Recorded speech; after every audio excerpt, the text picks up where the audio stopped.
चलो आज का टॉपिक देखो क्या चीज है। कोशिका झिल्ली है। कल पादप कोशिका और जंतु कोशिका का स्ट्रक्चर बनाए थे, संरचना बनाए थे, जिसमें डिफरेंट भी बताए थे इसमें क्या चीज का अंतर है और पादप और जंतु कोशिका में क्या क्या चीज का अंतर रहता है। और आज है कोशिका झिल्ली, जो कोशिका के अंदर पाया जाता है, बाहरी लेयर रहता है कोशिका के अंदर। इसको मान लो कह रहा है कोशिका झिल्ली, कोशिका की चारों एक पतली परत पाई जाती है। कहाँ रहता है? कोशिका के चारों ओर। ये कोशिका मान लो, इसके ऊपर जो रहता है इस परत को क्या चीज कहते हैं? कोशिका झिल्ली कहते हैं। कोशिका के चारों ओर एक पतली परत पाई जाती है जो लिपिड तथा प्रोटीन के परत से बनी रहती है। किस किस से बनी रहती है? लिपिड और प्रोटीन से बना रहता है। क्या चीज? कोशिका झिल्ली। कोशिका झिल्ली पाया कहाँ जाता है? कोशिका के बाहरी परत पे। इसको हम लोग कोशिका झिल्ली कहते हैं। कोशिका झिल्ली बना क्या क्या चीज से रहता है? लिपिड और प्रोटीन। दो चीज से बना रहता है, पहला लिपिड और दूसरा प्रोटीन हो गया। अब कह रहा है पॉइंट नंबर 1 समझने वाला बात है, इसको नोट्स में लिखो या पॉइंट नंबर 1 देके लिखो। कह रहा है यह कोशिका के घटक के बाहरी पर्यावरण को अलग करता है। जो बाहरी पर्यावरण है, जो हम लोग को बाहरी पर्यावरण है, उससे क्या चीज रखता है? इसको अलग रहता है। तो अलग कौन रखता है? कोशिका झिल्ली। किसको रखता है? कोशिका को। किससे बाहर रखता है? बाहरी पर्यावरण से रखता है।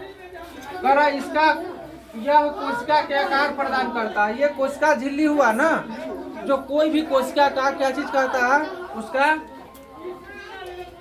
साइज है ना, साइज उसका प्रदान करता है, आकार प्रदान करता है, एक स्ट्रक्चर देने के काम करता है। कौन? कोशिका झिल्ली। अब कह रहा है जीव द्रव को सुरक्षित रखती है। जो कोशिका के अंदर रहता है ना, जिसको कोशिका द्रव कहते हैं, उसको क्या चीज करता है? सुरक्षित रखता है। कह रहे कुछ चुने हुए पदार्थ कोशिका के अंदर या बाहर आने जाने की क्रिया को कोशिका को झिल्ली द्वारा होती है। अब कोई पदार्थ है हमारे शरीर में है, जब हम नहाते हैं तो जरूर इस ओर पानी अंदर जाता होगा, गर्म लगता है तो जरूर पानी अंदर आता है। तो वही यहाँ पर कह रहा है कि कोशिका के जो आने जाने वाले अंदर आता है या अंदर से बाहर जाता है, उसको वही क्रिया को कौन प्रदान करता है? कोशिका झिल्ली द्वारा प्रदान किया जाता है। 5वां नंबर पॉइंट पढ़िए। कह रहा है कोशिका झिल्ली का लचीलापन बाहरी पर्यावरण के अपना भोजन या अन्य पदार्थ को ग्रहण करने में सहायता करता है।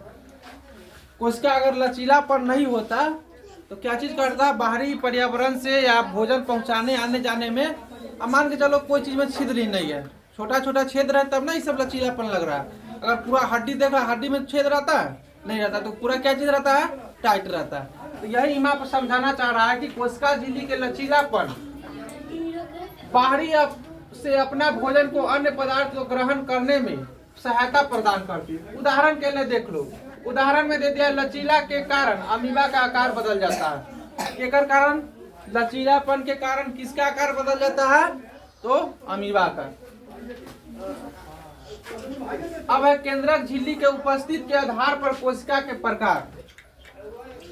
किसमें केंद्रक झिल्ली रहता है और किसमें केंद्रक झिल्ली नहीं रहता है? समझ गया? तो इस पे क्या प्रकार में बांटा गया है? 2 प्रकार में। केंद्रक झिल्ली के उपस्थिति के आधार पर कोशिका को 2 प्रकार में बांटा जाता है। क्या प्रकार में होता है? 2, जो कि इस प्रकार है, नीचे दिया हुआ है, पढ़िए। पहला है प्रोकैरियोटिक कोशिका। क्या चीज है? प्रोकैरियोटिक कोशिका। जिन कोशिका में केंद्रक झिल्ली नहीं होती है उन्हें प्रोकैरियोटिक कोशिका कहते हैं। जिसमें केंद्रक झिल्ली नहीं होगा उसे क्या कहेंगे? प्रोकैरियोटिक कोशिका कहेंगे। जैसे में देख लो, जैसे में क्या चीज दिया हुआ है? बैक्टीरिया।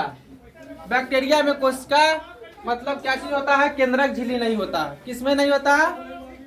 बैक्टीरिया में। बैक्टीरिया देखा हुआ है? नहीं देखा हुआ। इससे बीमारी फैलता है, नहीं कहता है बैक्टीरिया से, बैक्टीरिया पर लग जाएगा चाहे कोई जीवाणु को कहता है, कभी वायरस हो गया है, इस सबको कहते हैं। अब देखो दूसरा है यूकैरियोटिक कोशिका। कह रहा है जिन कोशिका में केंद्रक झिल्ली पाई जाती है उन्हें यूकैरियोटिक कोशिका कहते हैं, जैसे शैवाल एवं अन्य बहुकोशिकीय जीव। हम लोग के कोई केंद्रक में क्या होगा, केंद्रक झिल्ली होगा, समझ गया। और जो एक जीवीय रहेगा उसमें क्या होगा, नहीं होगा। तो हम लोग के अंदर क्या रहता है, कोशिका झिल्ली रहता है। तो हम लोग किस में आए, यूकैरियोटिक में आ गए, ठीक है। हम लोग किस में आए, यूकैरियोटिक कोशिका में आ गए। कह रहे शैवाल एवं अन्य सभी बहुकोशिकीय जीव। और पढ़े या ये कल पढ़ा है, उतार लो और सुना दो और घर जा सकता है।